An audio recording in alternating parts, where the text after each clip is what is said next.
ৰাতিৰ সপোন বুলিবলৈ ৰাতিৰ সপোন, কিন্তু মই জানা চকু মেলি মেলিয়েচোন পাওঁ দেখা।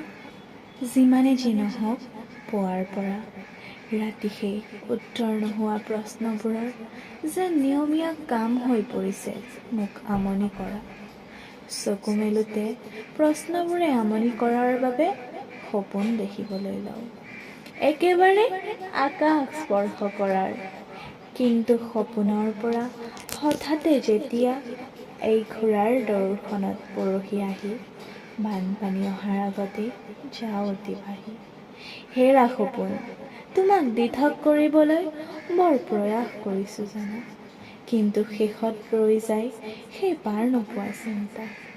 এৰা এয়া জীৱনৰ খেল, আৰু এয়া মোৰ সপোনতে লিখা কবিতাৰ এক অৰুণিকা।